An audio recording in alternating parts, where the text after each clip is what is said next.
So what to understand from each type of distribution? And so when we look at a uniform distribution, I think one of the common ones that you probably like the most is where we see right here a value is occurring one time, occurs over completely across the data. This usually means it's something like an index. It is not likely going to be usable if it only occurs once throughout the whole data set. There's nothing to be learned. There's no pattern there. There's no reoccurring pattern that can be understood. And so really this likely is a data set that or this column, this feature is not going to be useful in our data analysis. It's important to understand and just kind of eliminate that.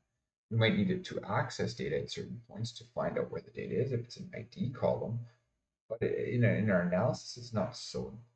So we can kind of just save that for later, so to speak. Another thing that will commonly happen is you'll see these kind of abnormal types of distributions where we have two levels. It doesn't necessarily just need to be a uniform distribution, but here you see these two levels essentially with this. And so when that happens, you can see your data analyst gentleman here, he's thinking pretty hard. And you don't want to, hurt yourself thinking too hard, right? So we see that there are two different levels in this distribution, and really that's the time that we want to talk to the expert. We can get really far with what Python can do, but at a certain point, you need to rely on your business partners. Why am I seeing this? This is an insurance premium. Likely could be related to some levels. The pricing system would make sense, maybe age, and once you cross an age range, it just drops or it just increases.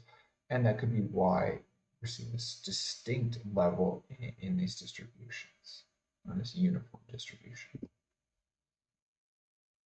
What to understand from a normal distribution? I think the biggest thing is that we look for is outliers. It really, is there long, really even tails, I guess that's sense. Is there something that's pulling the mean to one direction or the other direction? This affects so many things.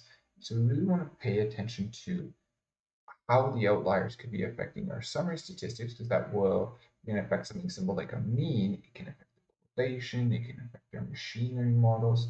So if you're doing a data analysis to support a machine learning engineer, much more important to understand the outliers and really focus on these. It always surprised me the effect they have, but it really does have a larger. We can also use normal distribution as you can see here, we have kind of an abnormal distribution. I would say this is, to me, if we had more data, it might start to fill or become closer to a normal distribution. It might not though, right? So we can say this is a semi-normal distribution. Falls somewhat the normal. It's a quick way to really visualize semi-normal. Okay, so it's kind of roughly the shape of a normal, but I'm not going to expect it to be exactly, and that kind of fits us in.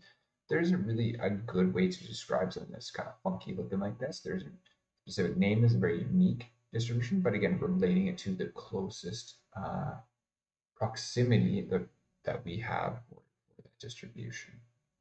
So looking at our little outlier friend here, we always want to keep an idea like this outlier friend here. He's pulling the mountain, he's pulling the moon towards him. Kind of extreme, but outliers do have a really surprisingly large effect on our summary statistics and kind of everything up from there. So we really have to pay attention to them. I did not want to believe that when I started. It is data, but we don't want them to skew our analysis, and that's the problem. They do kind of our summary statistics adapt to the outlier versus the bulk of our data, and that's not really what we want to understand. We want to understand the majority of our data, not just the outlier situation. Outlier situation is maybe something we save, we compartmentalize and study by itself, or we do things to manage its effect on the distribution.